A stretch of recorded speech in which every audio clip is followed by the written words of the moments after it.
دامن کی ٹھنڈی ہوا چاہیے، ان کے دامن کی ٹھنڈی ہوا چاہیے، ان کے دامن کی ٹھنڈی۔ جماعت کے ساتھ جو اکیلے نماز پڑھنا اور جماعت سے نماز پڑھنا 27 گنا کا فرق ہوتا ہے۔ میں تنہا گھر میں نماز پڑھ لیا، ایک نماز کا اجر ہے، جماعت سے نماز پڑھنا 27 گنا زیادہ ثواب ملتا ہے۔ چونکہ مسلمانوں کے ساتھ مل کے نماز پڑھنے سے نیکی وزنی بھی ہو جاتی ہے اور ایک دوسرے کو بندہ سلامتی پہنچاتا ہے۔ السلام علیکم کا مطلب ہوا اس طرف جتنے نمازی ہیں سب کا دین، سب کا ایمان سلامت رہے، سب کی بیوی، سب کے بچے، سب کا گھر بار سلامت رہے۔ اب جہاں آپ اس طرف ہیں، ادھر کے سارے نمازی آپ کو سلام کہتے ہیں، السلام علیکم۔ سلام میں مراد کیا ہے؟ فرشتوں کو سلام کر رہا ہوں، اور اس طرف جو نیک جنات ہیں ان کو میں سلام کر رہا ہوں، اور اس طرف جتنے نمازی نماز پڑھ رہے ہیں سب کو میں سلام کر رہا ہوں۔ سلام کا مطلب آپ سلامت رہیں، گھر بار سلامت رہے، آپ کی عزت سلام رہے، اور اعلیٰ حضرت کے چشم و چراغ کے خاندان کے چشم و چراغ کی دعا، مانا وہ دعا تو کر چکے ہیں لیکن اخیر میں دعا کرنے کے لیے پھر دوبارہ وہ آ رہے ہیں۔ ہو سکتا ہے کہ کچھ لوگوں نے گزارش کی ہوگی، تو خیر آپ لوگ بیٹھے رہیں اور جائیں نہیں۔ میں یہ کہہ رہا تھا کہ جماعت سے نماز پڑھنا یہ بہت فائدے مند ہے، چونکہ سارے نمازی آپ پر سلامتی بھیجتے ہیں۔ جہاں 40 مسلمان جمع ہوں وہاں ضرور کوئی نہ کوئی اللہ والا ہوتا ہے، اور ہم بد عمل ہیں، ہماری دعا قبول نہیں ہوتی ہے، لیکن ہم پہچان بھی تو نہیں سکتے جتنے لوگ یہاں ہیں اس میں کون اللہ والا ہے، کون تہجد گزار ہے، کن کا دل کتنا روشن ہے۔ بظاہر وہ لگتا ہے کہ دنیا دار ہے، لیکن تنہائی میں کس قدر وہ اللہ کے سامنے روتا ہے اور کس قدر وہ دل کی گہرائی سے دعائیں کرتا ہے، عبادت کرتا ہے، کوئی نہیں جانتا۔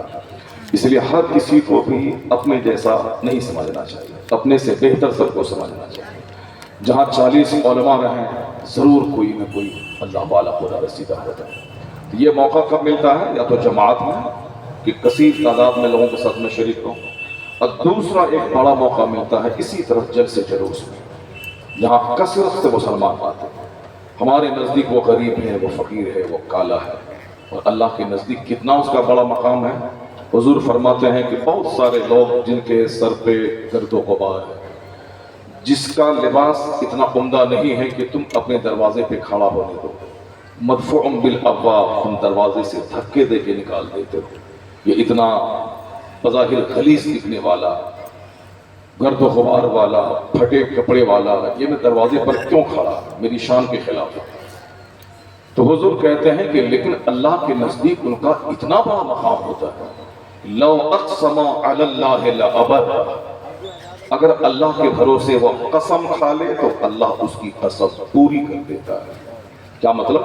اگر وہ یہ کہہ دے کہ اللہ اس گاؤں کو جلا دے گا، چونکہ اتنا بڑا مرتبہ اس کا اللہ کے نزدیک ہوتا ہے کہ اللہ رب العزت ان کی بات پوری کر دیتا ہے۔ اگر ان کا دل میں نے دکھایا، وہ کہا الہی اس کو ذلیل اور رسوا کر دے، وہ اتنا اگر کہتا ہے تو سمجھ لیں کہ ذلت مقدر ہے۔ اللہ کے نیک بندوں سے مذاق نہیں کرنا چاہیے، اپنے سے دوسروں کو سمان دینا چاہیے، جلسہ جلوس کی قدر کرنا چاہیے، اور مسجد کی، علماء کی، ائمہ کی قدر کرنی چاہیے۔ اسی بہار میں ایک جگہ ہے ارول جہان آباد، وہاں ایک محلہ ہے جہاں آج تک لوگ لولے لنگڑے اپاہج پیدا ہوتے ہیں، آج تک، یعنی کچھ نہ کچھ عیب اس میں رہتا ہے، یا ناخن نہیں ہے، یا صاحب انگلی ٹیڑھی ہے، آج تک۔ یہ آج سے کئی 100 سال پہلے کی بات ہے۔ ایک اللہ کے ولی کا ان لوگوں نے مذاق اڑایا تھا۔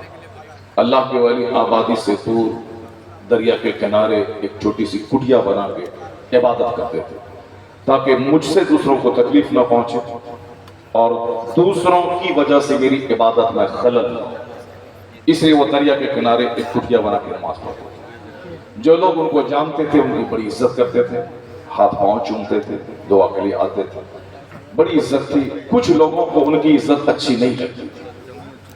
ان نوجوانوں نے، جیسے آج کل کے نوجوان بچے ہیں، عالموں کا احترام نہیں، ماں باپ کا احترام نہیں، جلسے کا احترام نہیں، وہ آئے اس جنتی محفل ہے، سب کے ہاتھ میں موبائل ہے، سب سیلفی لے لیں گے،